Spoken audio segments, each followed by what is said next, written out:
Hey, good morning, River Rocks Church. Today we'll be continuing in the book of Mark. We'll be in chapter 13 and we'll be going over verses 1 and 2. So let's go ahead and get started. In verse 1, it reads, "As he was going out of the temple, one of his disciples said to him, 'Teacher, look, what wonderful stones and what wonderful buildings.' And Jesus said to him, 'Do you see these great buildings? Not one stone will be left upon another, which will not be torn down.'" So this section of scripture is the beginning of what's known as the Olivet Discourse. In chapter 12, Jesus has been speaking to the Pharisees concerning judgment.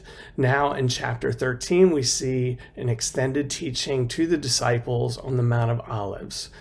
The book of Matthew provides the most extensive record of this event, spanning 2 full chapters, and that's in chapters 24 and 25. And we can also find a parallel passage in the Gospel of Luke, chapter 21, verses 5 through 36. So what is Jesus teaching about? Well, in verse 2, we can see Jesus is actually beginning to speak of the end times. And while that underlying teaching of Jesus and the fulfillment of what he said is important, I want us to focus on 2 things this morning. One being the disciples' perspective, and the second being Jesus' perspective. Now, let's starting with the disciples. In verse 1, we get the sense that the disciples are walking around in awe like a bunch of tourists.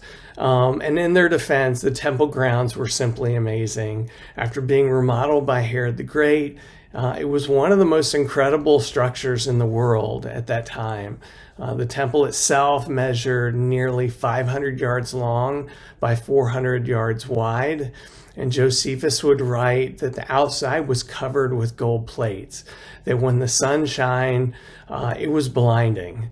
And where there wasn't gold, there were blocks of marble that were pure white like snow. And when we visited that area of Jerusalem in May of last year, we got to see some of these stones from that time. And these blocks of limestone were massive, so large that even a modern construction crane couldn't lift them. We were amazed at the remnants of the structure. Can you imagine the magnificence when it was still standing? Now, looking at Jesus, as great as the temple was, Jesus was never hesitant to claim he was greater. We see that in Matthew 12, verse 6. Jesus understands the lure of this world. For many of the Jews of that day, the temple had become an idol. It subtly, over time, began to mean more to them than God himself. And if we're honest, we may find ourselves in the same boat as the disciples. We might have something in our life that in and of itself is good, but it's become more important than our relationship with the Lord. Now, what could some of those things be? Well, it could be success as we're trying to climb that corporate ladder. It could be money or wealth, relationships, comfort and security, maybe that 401k that we're thinking is going to solve all of our problems once we turn 65. It could be our health, or maybe it's food. How about intellect or knowledge, or the approval of man? Maybe it's material things like clothing or electronics, vehicles, or maybe our home, making sure it's just decorated just to the nines. Or maybe it's vacationing, just trying to find that next amazing vacation spot for our family. How about this one? Pastors or preachers. Now, Pastor Jeff will be the first one to tell you that he is not perfect, and that if he preaches something from the pulpit that seems off, that we should check that against Scripture to make sure it lines up. Again, none of these things are bad, but subtly over time, they can become an idol.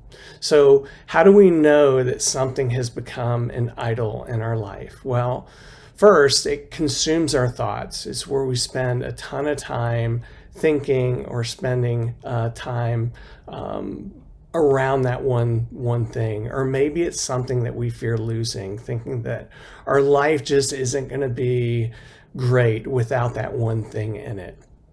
Putting the Lord first is so important. Jesus mentioned in Matthew 22, verses 37 and 38, saying that it was the greatest and foremost commandment that we should love the Lord our God with all our heart and with all our soul and with all our mind.